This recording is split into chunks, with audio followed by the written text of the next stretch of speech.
Isang piraso lang po ang lakas naman eh.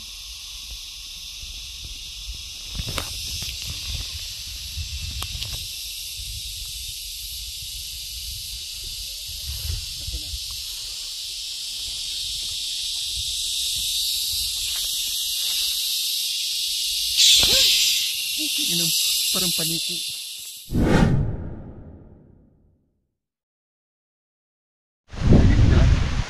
Hello. Saan ka galing? Ha? Ang dami nga lang. Sa inyo yan? Sa inyo yan? Pinasa nyo lang? Ang bigat niyan. Diba? Oh, Diyos ko, grabe. Ang bigat nito. Ngayon nyo lang to inakot? Sa ano, Parasay. Yung may ano. Saan banda? May kalabaw. Ah, may kalabaw kang ginagamit. Yung doon. Yung Dito kalabaw. bumaba? Oh. Dito pababa? At saka rin. Mintay. Ano pangalan mo? Anong pangalan mo? Kay Kai. Ilang taon ko na kayo? Ilang taon ka na, Kai? 15. 15. Us, sinong kasama mo diyan kay nangunguha ng puso? Ano na, tatay. Doon na po. May dalang kalabaw. At saka yung Ay, yung kalabaw nasa na- lubong namin kanina. Yung saka yung isang kalabaw. Ano Oo. doon? Umakay ng Matagal mo na tong pangunga, matagal mo na tong ginagawa, pangunga ng puso. doon. Magkakapatid kayo? Hindi. Magkakapatid. Sino panganay? Ako. Ano pangalan? Ah, ikaw ang panganay. Anong pangalan mo? Tyrol. Tyron, si Kai, tapos ikaw, anong pangalan mo, be? Roland. Roland. Nag-aaral pa ba kayo? Oh, very good. Dapat kahit busy kayo sa pangunguha o tumulong sa tatay nyo, huwag kalimutan mag-aral, ha? Gusto mo paglaki? Gusto mo maging pulis, maging guro? Maging sundalos. Wow, maging sundalos. Ang galing. Ikaw naman, kuya, anong gusto mo? Pulis. Pulis. Sombrero na Ikaw naman, Pulis. pulis din. Naku, wala nang makakaakyat dito sa kabundukan kasi may mga sundalo at pulis na. Kayo na ang magbabantay dito, no? Mahirap ba kayong pangunguha ng puso? Hirap. Delikado ba? Delikado, malayo. Malayo. Bakit? Bakit nasabi yung delikado, Kay? Ano, malayo kasi yung pag ano ng puso. Malayo. Malayo. Tapos binababa nyo, tapos sinahakot ng binababa nyo, tapos sinahakot ng Kalabaw. kalabaw. Siyempre yung dalaga, di mo makakapit na. Kumbaga, sa bundok, syempre kayo ang nakakaakyat. Pag medyo patag na, hakutin ng kalabaw, ganon. Araw-araw kayo nangunguha ng Araw-araw. puso. Buti hindi nauubos yung mga puso natin. Bukas naman. Ano, Marami aakit. kasi. Lapit na sila. Sila na. Ha? Bukas naman aakit kami doon. Gaano ba kalayo? Saan ba banda? Doon pa sa falls. Sa falls. Namumus kami doon sa falls. Sa likod pa nitong malaking... Hindi. Kapag ganun mo, saka ganun ka, papunta ka na sa falls.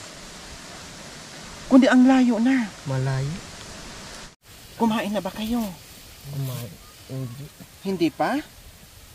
Tanghali na. Mag-aalauna na. Wala pa kayong tanghalian. Anong kinain nyo kaninang umaga? Ano? Pagkain at saka ano, yung mga puso. Bigas, kanin. Anong ulam? Puso. Anong klaseng luto sa puso, Kay? Bigyan mo ng ano, kalibangbang. Pangpaasim? Oo. Yan ang usos kanila dito mga kabayan, kalibangbang. Yun ang ginagalang pang-asim. Maasim nga po yun, no? Kasi natikman ko na once, super sarap ng asim niya. Tapos masarap siya sa mga ginamit namin nung nagluto kami, kasama din ang mga aitas, no? Sa buho, doon ginawa namin. So alam niyo yun, Kay, di ba? Ng manok o karne, ilalagay sa buho, tapos pang-asim yung Kalibangbang. kalibangbang. Ikaw naman, Be, lahat kayo ay sumasama o nangunguha talaga ng puso? Magkakasama kayo, magkakapatid? Ang swerte naman ng mga magulang nyo. Napakasipag nyo namang magkakapatid. Talagang tinutulungan si tatay pag walang pasok. Paano pag yung may pasok kayo? Pag walang pasok, mamumuso kami. Ayun, pag walang pasok, dito kayo kasama ni Papa, Oo. manguha ng puso. Pero pag may pasok, nasa school kayo. Wow. Anong grade ka na, Kay? Grade 6. Grade 6. Ikaw naman? Grade 5. Ikaw naman, Be? Grade 7. Grade 7 na. So, ayan po mga kabayan, no? Dito, sobrang hirap ng buhay. Pero itong mga katutubong aitas natin, hindi hadlang sa kanila yung pag-aaral. Kahit sobrang hirap dito, pero may oras pa rin sila. Pagdating sa eskwela, talagang pumapasok, nag-aaral dahil sa pangarap nila. Nagbaka sakaling pagdating ng panahon, mabago yung buhay nila. So ganito po mga kabayan, despite na yung pagpasok nila ay walang kain, walang baon, malayo, mainit, no, putik, pero hindi nila yun nirereklamo mga kabayan. Pumapasok, nag-aaral pa rin sila, no? And then pagdating ng walang pasok, ito po, hanap buhay na naman ang haharapin nila kasama yung kanilang mga magulang. O ilan kayo magkakapatid? Ano kami? 3 lang? Puro lalaki? Puro kami lalaki. Nasaan po si nanay? Doon sa bahay. Si tatay, naghahakot. Yung nasa lubong namin kanina. Oo. Siya po yun. Siya. May nasalubungan tayo kanina mga kabayan na may mga karga-kargang ganito. Yun pala ang tatay nila. O tapos, paano? Binibigyan din kayo ni tatay ng pera pag naibenta para pang baon nyo, pambili ng gamit. At saka pag recess, kapag pumasok ka sa eskwela, mag-recess ka. Bili ka ng pagkain. Anong pagkain ang binibili mo tuwing recess, Kay? Yung tidtad at saka pagkain. Tidtad? Anong yung tidtad? Yung baboy, yung Yung dinuguan. O, tapos kanin. Yun na yung recess mo, yun na yung tanghalian mo, parang ganon. Recess, merienda, parang ganon, pinagsabay mo na. Grabe po mga kabayan. Kaya pala, tumutulong sila dito, kahit paano mabigyan sila ni Papa nila ng pang-recess, pambili ng tidtad. No, tidtad, ibig sabihin, ay dinuguan sa atin. So, napakasimpleng kahilingan, napakasimpleng gustong bilhin nila mga kabayan, kaya nagtitiis dito sa sobrang bigat, sa sobrang layo yung tinuro niya mga kabayan. Nako po, siguro po maghapon kayong lalakad bago mo marating yung sinasabi niya na sa pangunguha ng puso. Bukod doon sa tidtad na sinasabi niyo na binibili niyo tuwing recess, Oo. ano pa ang binibili mo sa pera na binibigyan ni Papa mo? Binibigyan niya yung bayad ng puso kapag pumapasok kami sa eskwela. Anong ginagawa mo doon sa pera?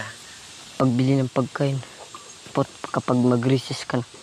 Ano pa? Bukod doon sa recess, sa pagkain, ano pang binibili mo? Diyos. Juice?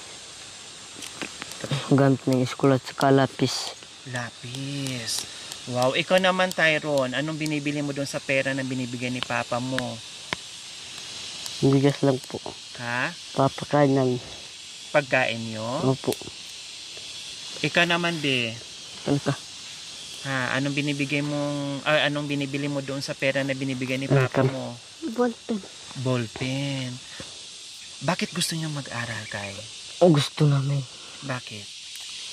Kasi mahirap yung namumuso kasi kapag mapagod ka na, mo na lang sa pag-aral. Kapag wala ka ng pagod, mamumuso ka na. Gusto mo mag-aral talaga. Ibig mong sabihin, para pagdating ng panahon ay hindi ka mahirapan na hindi lang, sige, kuha puso, pamumuso ang trabaho. Opo. Kaya nangarap ka maging sundalo. Ikaw naman Tyrone, bakit gusto mong mag-aral? Bakit gusto mong mag-aral, Tyrone? Matulong namin yung nanay namin kasi mahirap pa magtanim ng gabi. Para pag nakatapos ka sa pag-aaral, matulungan mo si mama at si papa mo? Opo. Ang babait mga kabay ng mga batang ito, no?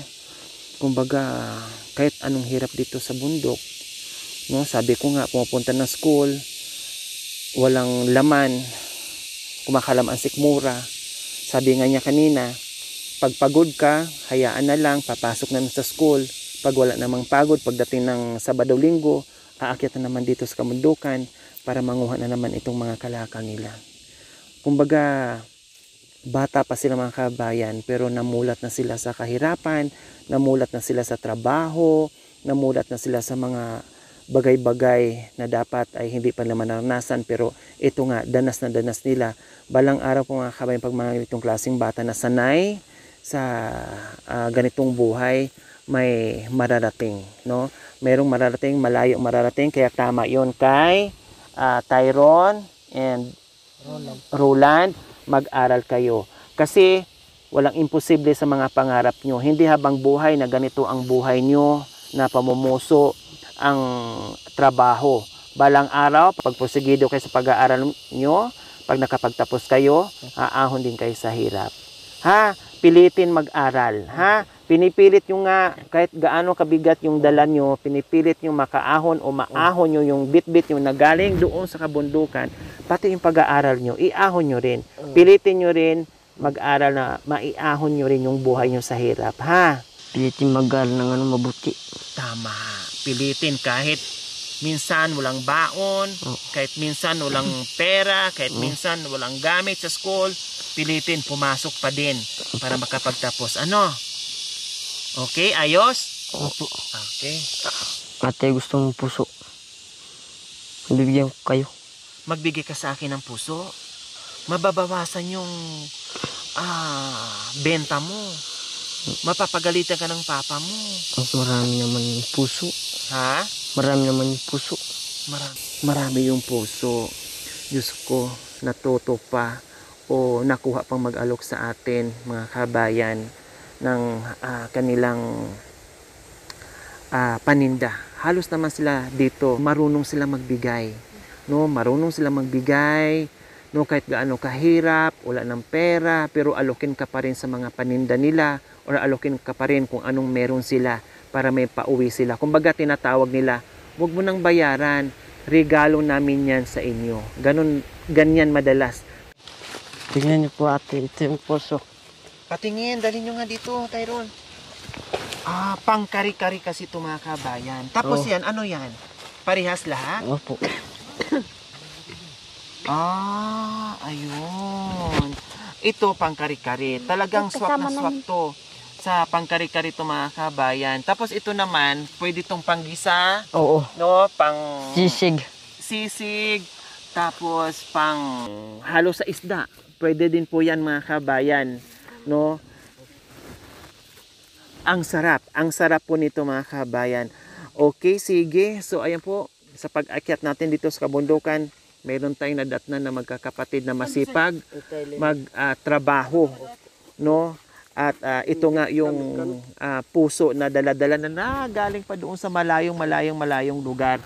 At binuhat pa nila dito, binaba para hakutin naman ng kalabaw papunta doon sa bayan na kahit papaano ay hindi na masyadong malayo. Ayan. Okay, sige. Next time na lang yung puso, ha? Kasi may lakad ako. Next time na lang yung puso kasi may puntahan ako dyan. Nadaanan ko lang kasi kayo. Salamat na lang sa puso, ha? Sa susunod, ibenta nyo lang, dagdag nyo na lang dyan sa tinda nyo. Okay, sige. Total, magkakapatid naman kayo.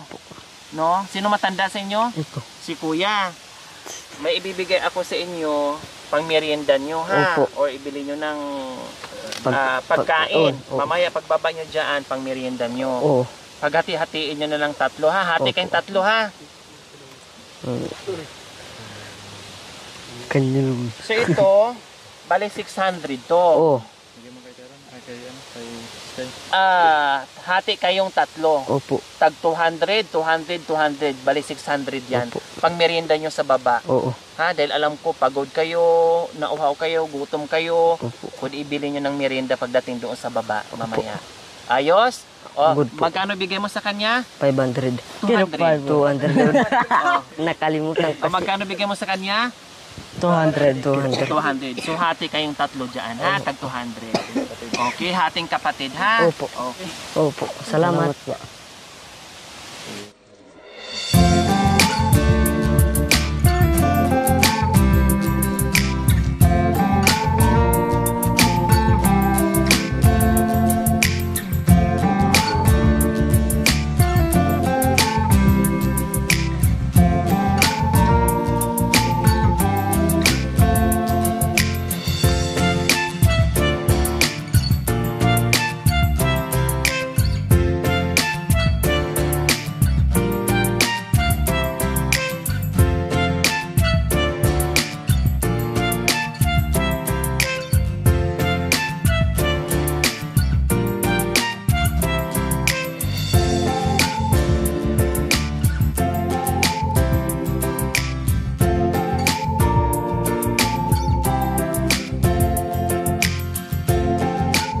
Thank you for watching.